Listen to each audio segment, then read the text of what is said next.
Hi friends, Elijah Henderson here. Just a few seconds of your time. I've got something pretty special for you tonight. A viewer and fellow researcher from France got in touch with me a while back, and he shared his Dogman encounter with me. He has a YouTube channel where he posts his interviews and his research on the subject of cryptozoology. Here it is so you can find it and view his content. And YouTube has a closed captioning option that auto-translates it into English so you can check out all of his work. He does a great job, and I fully invite you to go to his channel after you watch this video. The gentleman subtitled his personal encounter and wanted me to upload it to this channel for American viewers to see. And a little background on his own organization. Intrigue, shake things up, raise questions. In short, to arouse curiosity, Mystery Connection aims to make controversial subjects interesting through intriguing and fascinating testimonials. It's time to give credibility to the fantastic. To do so, let's not be afraid to speak out. Let's give it a voice. And without further delay, please enjoy this video.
À l'heure d'aujourd'hui, énormément de personnes prennent la parole et expliquent avoir vu une créature ressemblant à ce que l'on aime appeler ici en France le loup-garou. Qu'importe l'appellation donnée, il semble bien que ces personnes aient bien pu effectivement faire face à quelque chose qui les a bien marqués. Il y a toujours un avant et un après. Aujourd'hui, je vais vous faire part de mon témoignage. Je vais me livrer. Je vais être le plus transparent possible. Je vais essayer de tout détailler du mieux que je peux sur l'ensemble de mon observation. Bon visionnage.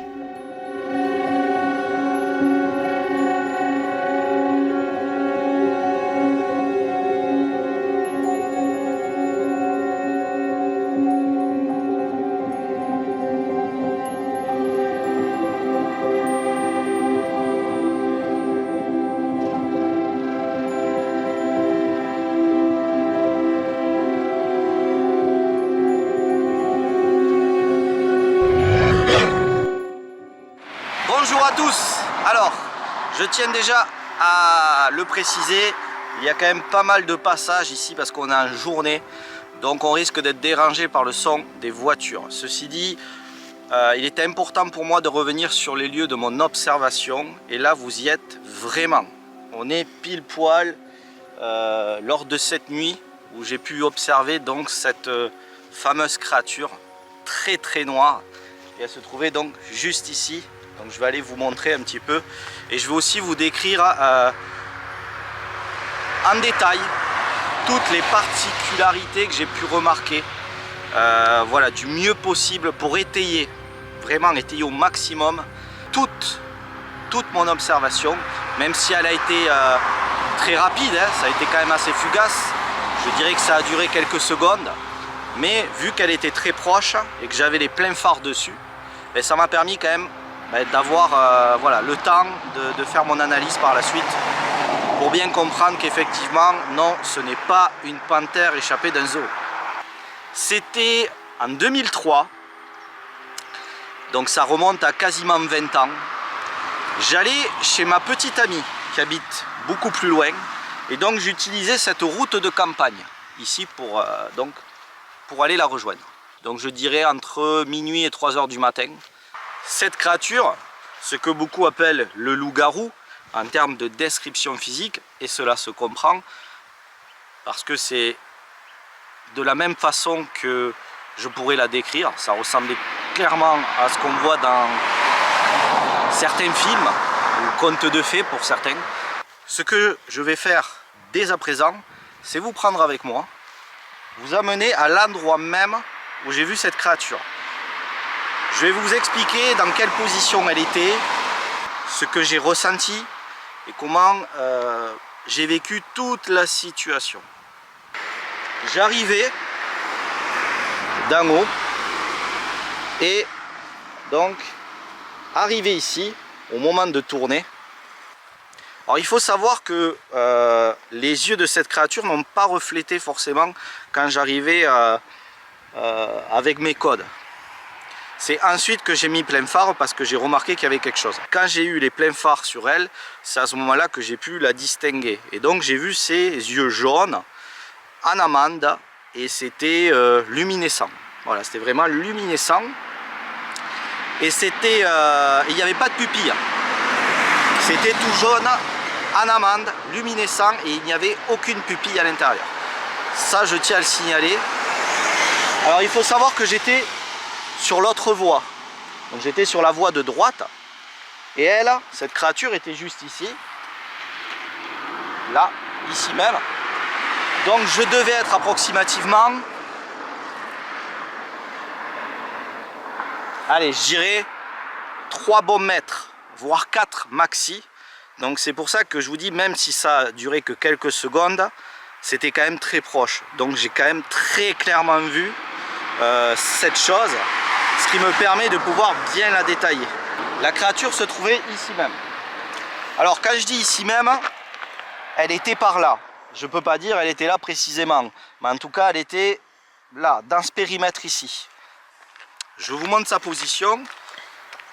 J'espère que vous m'entendez bien.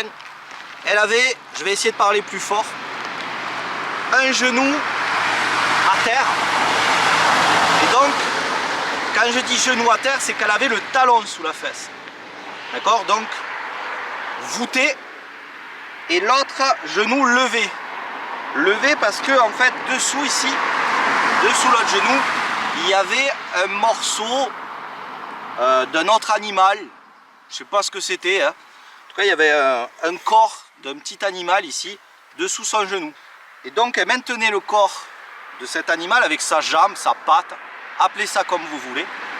Et avec ses mains, elle avait une autre partie, une autre petite partie. Donc, elle avait dû sûrement l'arracher à ce corps. Je pense que peut-être que c'est un roadkill, c'est-à-dire une voiture qui serait rentrée dans un animal. Elle tenait dans cet autre morceau dans les mains et elle était en train de le manger. Donc moi quand j'arrive et que je vois la créature, elle utilise déjà ses mains comme un homme utilise ses mains pour manger un hamburger, un sandwich par exemple. Donc là déjà ça cloche, il y a un truc qui ne va pas. Et elle avait la tête baissée, comme ça. Ensuite, qu'est-ce qu'on remarque? La taille. Vous voyez ma taille là? Comment je suis?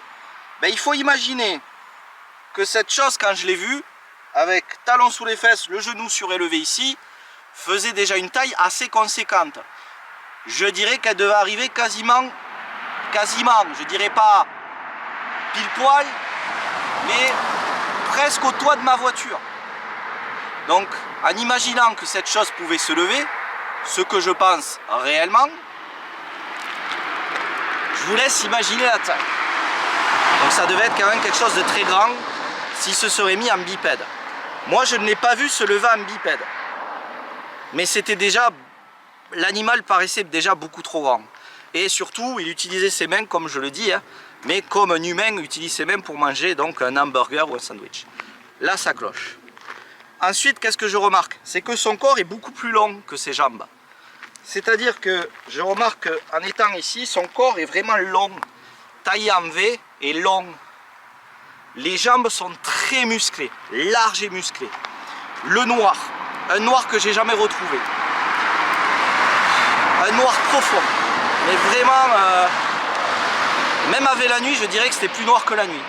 Ce qui m'a surpris aussi, c'est que, et ce qui m'a mis aussi très mal à l'aise, c'est que donc quand moi je fais mes pleins phares sur cette créature qui est en train de manger, sa tête se lève.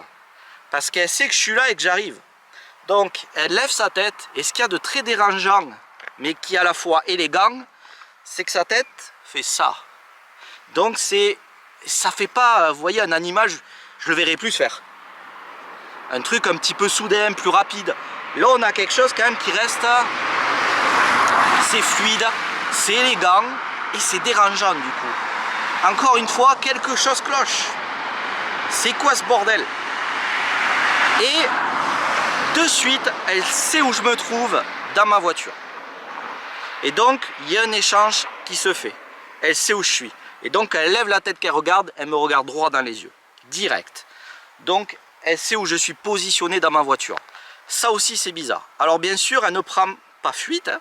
Elle part pas. Aucune peur. Enfin, j'ai l'impression que, voilà, c'était, ah mince, il m'a vu, quoi, mais bon, basta, quoi. Moi, personnellement, j'ai pas ressenti de la peur. Après, c'est facile à dire parce que j'avais... j'étais dans la voiture, donc j'avais une protection si vous voulez.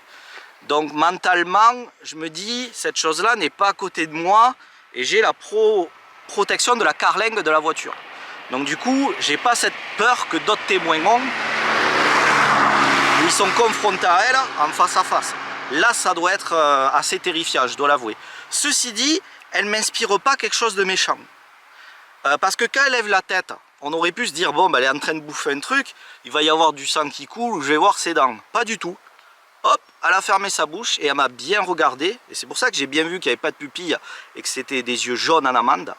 Vraiment, je sens pas d'animosité du côté de la créature. Je la sens limite surprise, mais en même temps, pas stressée non plus. Et moi, donc, j'ai le temps d'analyser tout ça et je me dis, bordel, putain, c'est quoi? Bordel, c'est quoi ce truc? Parce que je sais que j'ai jamais vu ça. Je connais les animaux qu'on a dans le coin. Ce truc-là ne correspond en aucun cas à ce que je connais. Et puis, je la vois au moment où elle mange en utilisant ses mains, quoi. Sauf que c'est pas un écureuil, quoi. Voilà, un moment marquant. Ensuite, sur le côté corps, donc très noir. Je dirais un petit peu plus poilu au niveau du cou. Par contre, j'avais l'impression que son poil luisait.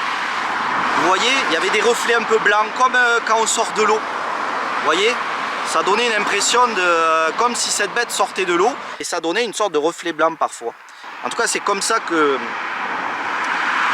j'ai pu observer ce genre de détails. Je dirais mince, mais très tracé. C'est-à-dire, c'est pas super, c'est pas bodybuildé. Même si quand même on voit direct qu'il y a des épaules. Les épaules sont quand même assez larges, donc il y a des épaules. Et c'est tracé. On distingue qu'il y a du muscle, mais c'est pas non plus un truc de malade mental, quoi. Et là, en continuant ma route, je me dis, bon, ben... de suite, il faut que je rationalise, que je trouve un nom à rattacher à cet animal que je viens de voir, qui est absolument pas commun. Et donc, je me dis, bah, c'est une panthère. Je vois, enfin, par rapport au noir et tout ça, je vois pas, je sais pas, je peux pas dire autre chose. Je vais pas dire c'est un loup-garou. Donc je dis, c'est une panthère. Elle s'est échappée d'un zoo, elle a trouvé un truc à bouffer sur la route, elle le bouffe. Voilà. Mais en même temps, il y a toutes ces questions qui me cognent la tête, qui me disent, ah ouais, une panthère ça marche comme ça, une panthère c'est grand comme ça te regarde dans les yeux, comme... Enfin, il y a trop de détails, de choses qui viennent me perturber et qui me font dire que oui, effectivement, ce que j'ai vu, c'est tout sauf une panthère. C'est sûr. Allez dire à déjà en 2003, j'ai vu un loup-garou. Ou un dogman, appelez-le comme vous voulez. C'est quand même un petit peu compliqué. Un ovni, un fantôme, bon, on en parle autour de nous. Il y a toujours eu quelqu'un qui a vu un ovni ou un fantôme autour de nous, dans la famille ou un ami proche. Enfin bref, puis c'est rentré un peu dans les mœurs. Mais par contre, quand on parle de cryptide comme un loup-garou, là, c'est différent. Donc c'est pour ça que je me suis dit, je vais dire que c'est une panthère. Et je me suis forcé à croire ça.